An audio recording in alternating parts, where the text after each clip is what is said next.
आपका हमारे चैनल में स्वागत है। आज हम आपको इस वीडियो में मौनी अमावस्या की कथा सुनाने जा रहे हैं। प्राचीन समय में कांचीपुरी में एक ब्राह्मण परिवार रहता था। उस ब्राह्मण का नाम देवस्वामी तथा उसकी पत्नी का नाम धनवती था। उनके 7 पुत्र और एक पुत्री थी। उस पुत्री का नाम गुणवती था। ब्राह्मण के 7 पुत्रों का विवाह हो गया था। उसने अपनी बेटी के लिए वर खोजने को अपने सबसे बड़े पुत्र को भेज दिया।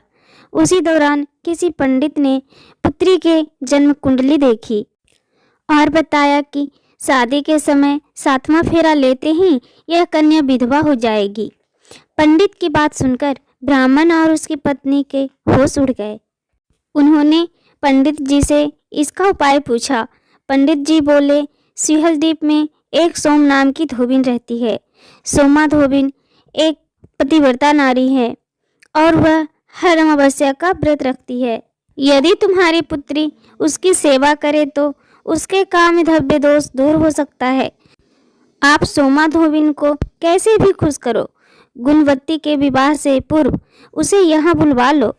तब देव स्वामी का छोटा बेटा अपनी बहन के साथ सिंहल द्वीप जाने के लिए निकल पड़ा।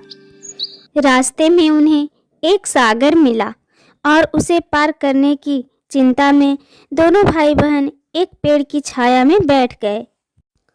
उसी पेड़ पर एक घोंसले में गिद्ध का परिवार रहता था। उस समय उस घोंसले में केवल गिद्ध के बच्चे थे। गिद्ध के बच्चे उन दोनों भाई बहन को देख रहे थे। शाम के समय उन बच्चों की माँ आई तो देखा कि उनके बच्चे ने भोजन नहीं किया था और वह अपनी माँ से बोले, माँ, नीचे 2 भाई बहन भूखे प्यासे बैठे हैं। उन्होंने सुबह से कुछ नहीं खाया, इसलिए हम उनके खाने के बाद ही खाएंगे। तब दया और ममता से भरी गिद्ध माता उन दोनों भाई बहन के पास गई और बोली, मैंने आप दोनों की इच्छा को जान लिया है। आप भोजन कर लीजिए। मैं प्रातःकाल आपको समुद्र पार करवाकर सिंहल द्वीप तक पहुंचा दूंगी। गिद्ध माता की बात सुनकर दोनों भाई बहन बहुत खुश हुए और दोनों ने भोजन किया। सुबह होते ही गिद्ध माता ने उन दोनों को सोमा धोबिन के घर तक पहुंचा दिया। वह दोनों भाई बहन उसी गांव में सोमा धोबिन के घर के पास ही एक कमरा लेकर रहने लगे। वे दोनों सुबह जल्दी उठकर सोमा के घर की साफ सफाई आदि सारा काम कर देते थे। एक दिन सोमा ने अपनी बहुओं से पूछा, यह सुबह घर के सारे काम कौन कर देता है? बहुएं बोली, हमारे सिवा कोई बाहर का आएगा इस घर का काम करने के लिए? सोमा को अपनी बहुओं पर विश्वास नहीं हुआ। वह सच जानने के लिए सुबह जल्दी उठी और उसने उन दोनों भाई बहन को अपने घर का काम करते हुए देखा। तब उसने गुणवती से पूछा कि तुम दोनों कौन हो और मेरे घर के सारे काम क्यों कर रहे हो? तब गुणवती के भाई ने सोमा धोबिन को पूरी बात बताई। सोमा ने उनके सेवा से प्रसन्न होकर उचित समय पर उनके घर पहुंचने का वचन देकर उस लड़की के वैधव्य दोष से निवारण का आश्वासन दिया। मगर भाई ने उसे अपने साथ चलने का आग्रह किया। सोमा उन्हें मना नहीं कर पाई और उनके साथ चलने को तैयार हो गई। चलते समय सोमा ने अपनी बहुओं से कहा, यदि मेरे पीछे किसी की मृत्यु हो जाए तो उसके शरीर को नष्ट मत करना, तुम मेरा इंतजार करना। और इतना कहकर वह भाई बहन के साथ कांचीपुरी के लिए चली गई। कुछ दिनों बाद गुणवती के विवाह का कार्यक्रम तय हो गया और विवाह के समय 7वां फेरा होते ही गुणवती के पति की मृत्यु हो गई।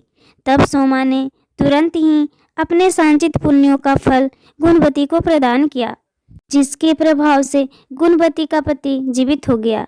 तब सोमा धोबिन उन्हें आशीर्वाद देकर अपने घर को रवाना हो गई। गुणवती को अपने पुण्य का फल देने से सोमा के घर में उसके पुत्र, जमाई और पति की मृत्यु हो गई। उस दिन माघ मास की अमावस्या थी। और सोमाधोबिन ने अमावस्या का व्रत किया हुआ था।